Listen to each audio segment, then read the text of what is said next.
ये पाकिस्तान की एक अफवाह है, हमने ये गिरा दिया वो गिरा दिया, और वो अफवाह में माहिर है। वो उस वहाँ क्यों छिप रहा है? हमने तो जहाँ छिप रहा है उसको वहीं से खदेड़ना है, चाहे वो कहीं छिप लाए, मस्जिद है या कहीं भी।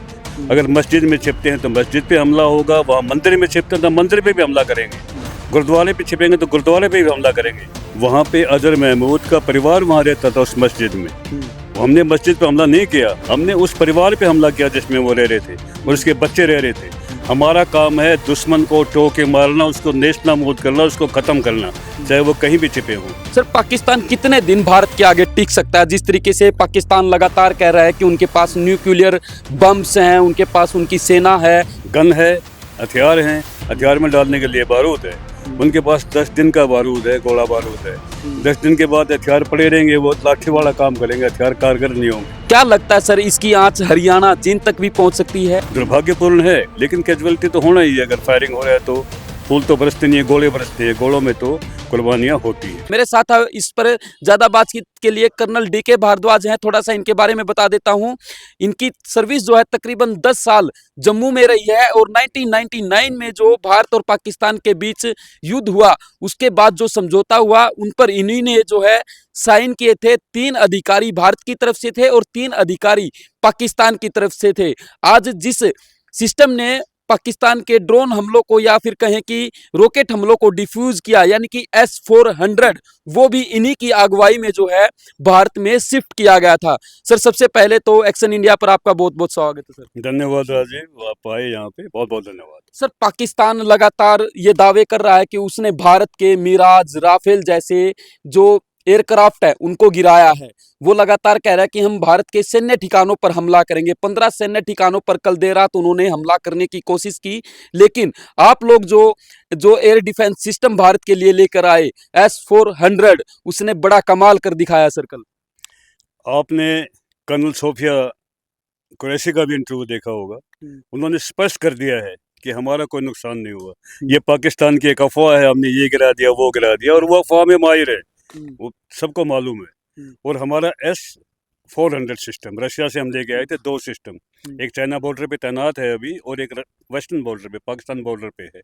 इस सिस्टम ने कमाल किया। उन्होंने ड्रोन फायर किए, हवाई जहाज भेजने की कोशिश की, मिसाइल फायर करने की कोशिश की, तो S-400 ने निरस्त कर दिया, और पाकिस्तान एयरपोर्ट पे तो उसके टुकड़े गिरे हुए मिले हैं। तो कोई नुकसान हमारा नहीं कर पाए वो, और आगे भी हमारे पास S-400 है ही, और दूसरा जरूरत पड़ी तो और यूज़ हो जाएगा, उधर वाला चाइना वाला इधर ले आएंगे।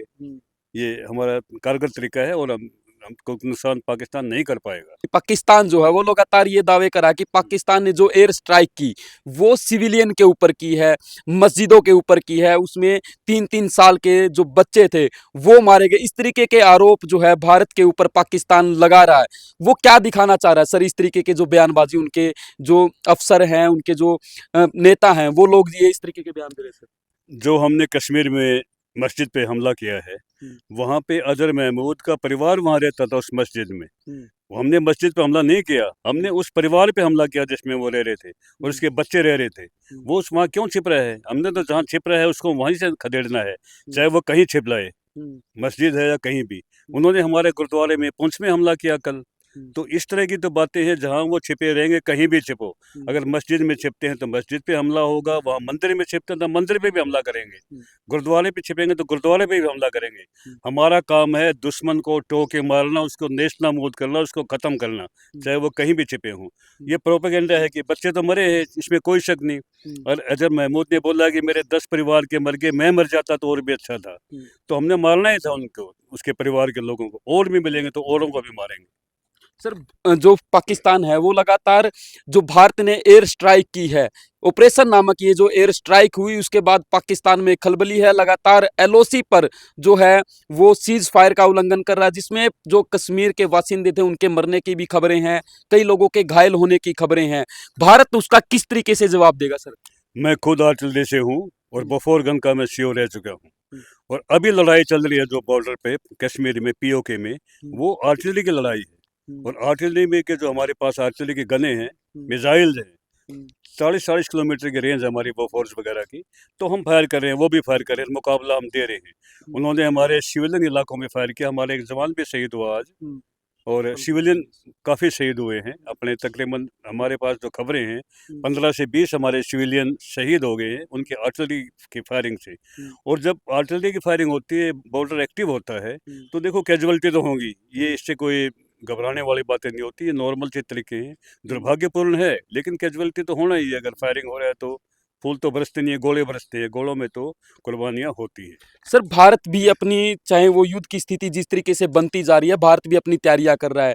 अमृतसर में जिस तरीके से कल 15 सैन्य ठिकानों पर जो है पाकिस्तान ने एयर स्ट्राइक करने की कोशिश की, मिसाइलें दागने की कोशिश की, उसके बाद से आर्मी जो है वहां पर अब तैनात है। क्या लगता है सर, इसकी आंच हरियाणा जिन तक भी पहुंच सकती है? क्योंकि हरियाणा की बात करें, यहाँ पर डॉक्टरों की छुट्टियां, पैरामेडिकल जो चीजें हैं उनकी छुट्टियां, और साथ के साथ हरियाणा के जो गाँव हैं वहां पर भी हॉर्न इस्टेब्लिश करने के आदेश जो है हरियाणा सरकार ने जारी किए सर। जब हरियाणा में इन्फेंट्री मतलब पैदल तो हमला होने चला, हरियाणा में आ नहीं पाएगा, इतनी दूर पाकिस्तान की हिम्मत नहीं आ जाए। हाँ, हरियाणा में मिसाइल अटैक हो सकता है, उनके फाइटर आ सकते हैं, उनको फाइटर को रोकने के लिए हमने ब्लैकआउट करना है, ये मॉक ड्रिल करनी है। और हमारे जहाँ तक हॉस्पिटल्स कह रहे हो आप, डॉक्टरों ने छुट्टियाँ रद्द की हैं, ये एक सोची समझी बात है हमारी, क्योंकि मान लो हमारे फौजी, लड़ाई होगी, हमारे फौजी जख्मी हुए सरहद के ऊपर, तो उनको इलाज के लिए पीछे लेके आना पड़ेगा, और पीछे हरियाणा है या फिर दिल्ली है या राजस्थान है, तो यहाँ हमने पीछे ले जाने के लिए हमारे हॉस्पिटल वहाँ पे एक्टिव होने चाहिए, डॉक्टर वहाँ पे हाजिर होने चाहिए, बेड खाली होने चाहिए, ताकि अगर लड़ाई ज़्यादा छिड़ जाए तो हमारे फौजियों का इलाज इधर भी हो सके। सर पाकिस्तान कितने दिन भारत के आगे टिक सकता है? जिस तरीके से पाकिस्तान लगातार कह रहा है कि उनके पास न्यूक्लियर बम्स हैं, उनके पास उनकी सेना है, क्या कहेंगे सर, कितने दिन तक अब टिक सकता है? वो कह रहा है कि हमारे साथ बड़े बड़े देश, यानी कि तुर्किस्तान की बात करें, मलेशिया की बात करें, उनका हमारे साथ साथ है। बड़े बम जो हैं दोनों के पास है, न्यूक्लियर बम, और उनका एक फॉरेन मिनिस्टर था, उसने तो यहाँ तक कहा था कि हमारे पास न्यूक्लियर बम है, हमने इसके ईद के लिए नहीं बना के रखे, ये हिंदुस्तान के लिए रखे हुए हैं। न्यूक्लियर बम ऐसे नहीं चलते पुत्र, न्यूक्लियर बम चलाने के लिए तो तबाही हो जाएगी, हमें सब मालूम है, न्यूक्लियर बम नहीं चलने, ना हमारे ना उनके। ये दो एक डेटरेंट है, एक सोचा समझा भी इसको चलाना नहीं है, तो एक ढाल है। और कितने दिन चलने की बात आपने बोली, उनके पास जो एम्यूनिशन है, गन है, हथियार हैं, हथियार में डालने के लिए बारूद है, उनके पास 10 दिन का बारूद है, गोला बारूद है। 10 दिन के बाद हथियार पड़े रहेंगे, वो लाठी वाला काम करेंगे, हथियार कारगर नहीं होंगे। हाँ, उनके जो चाइनीज हथियार हैं उनके लिए सी पैक से एम्यूनिशन आ जाएगा, लेकिन उनके ज़्यादा हथियार तो अमेरिकन हैं, चाइनीज तो 20% हैं, 80% हथियार उनके अमेरिकन हैं। अमेरिका से चल के गोला बारूद पाकिस्तान में तो कम से कम 1 महीना लगेगा, स्वेज कनाल से आएंगे, पनामा कनाल से आएंगे, 1 महीना लग जाएगा अमेरिकन गोला बारूद आने का, अमेरिकन हथियारों के लिए। सर लेकिन जिस तरीके से जिस तरीके से आज पाकिस्तान पर हमले हो रहे हैं, ड्रोन अटैक्स जो है पाकिस्तान कह रहा है कि हमारे ऊपर हो रहे हैं, खुद पाकिस्तान की जो सेना के अधिकारी हैं उनके बयान सामने आ रहे हैं, लेकिन जहां पर ये अटैक हो रहे हैं वहीं पर एटमी बम जो है उनके रखे हुए हैं, तो उनकी सिक्योरिटी आखिरकार किसके हवाले? क्योंकि अगर चाहे वहां भी एटमी बम ड्रोन के हवाले से किया जाता है या एटमी बम फट जाता है उसके कारण, तो कहीं ना कहीं नुकसान, जो उसकी आग तो इंडिया तक भी पहुंचेगी। एटम बम जहाँ रखा जाता है वो ज़मीन के नीचे खोद के कम से कम 1 किलोमीटर नीचे रखा जाता है। एटम बम जो बहुत हिफाजत से रखा जाता है, और उसके ऊपर कोई स्ट्राइक, हमारी एयर स्ट्राइक हो या उनके जो हमारे एटम बम रखे हैं वो भी, उनके ऊपर ये एयर स्ट्राइक काम नहीं कर सकती। तो एटम बम के ऊपर एयर स्ट्राइक से हमला हो जाएगा, ऐसा नहीं होता। हाँ, एटम बम कब फट सकता है, जैसे वो एटम बम फायर करने, तो उनको निकालना पड़ेगा, फायर करने के लिए एटम बम यूज़ करना है तो साइलो बोलते हैं, जहाँ पे रखते हैं उनको साइलो में रखते होते हैं 1 किलोमीटर नीचे। साइलो से निकाल के गाड़ियों में लोड करके ले आने, जब आएंगे बॉर्डर की तरफ ले आएंगे, तब अगर हमला हो जाए तब एटम बम फट सकता है, लेकिन साइलो में नहीं। और साइलो से निकालना आसान बात नहीं, तब तक तो बहुत कुछ तबाही हो जाएगी। सारी जो इंटरनेशनल कम्युनिटी है, अमेरिका, रशिया, चाइना वगैरह मिलके वैसे हमें लड़ने नहीं देंगे। बिल्कुल, ये हमारे साथ कर्नल डीके भारद्वाज थे, जिनका S-400 एयर डिफेंस सिस्टम ये जो इंडिया में लेकर आए थे, आज उसने कमाल कर दिया। भारतीय सेना के ऊपर पाकिस्तान ने हमला करने की कोशिश की, रॉकेट दागने की कोशिश की, लेकिन डीके भारद्वाज साहब जो एयर डिफेंस सिस्टम इंडिया के लिए लेकर आए थे, उसने आज कमाल कर दिया। जो पाकिस्तान ने सैन्य ठिकानों पर रॉकेट दागने की कोशिश की, उन्हें हवा में ही डिफ्यूज जो है उस S-400 system, air defence system ने जो है कर दिया। हालांकि आज पाकिस्तान में कई जगह उनके ठिकानों पर हमले की खबरें जो है वो सामने आ रही हैं। पाकिस्तान लगातार दावा कर रहा है कि जो इंडिया है वो उनके रिहायशी इलाकों पर हमले कर रहा है। हालांकि पाकिस्तान के खिलाफ एयर जो सिंदूर नामक ऑपरेशन चलाया उसने भारत ने जो है जो सिंदूर नामक ऑपरेशन चलाया उसके जरिए जो है पहलगाम में जो अटैक पाकिस्तान के आतंकवादियों ने किया उसका बदला ले लिया है। एक्शन इंडिया के लिए जिनसे राजीव कुमार की रिपोर्ट।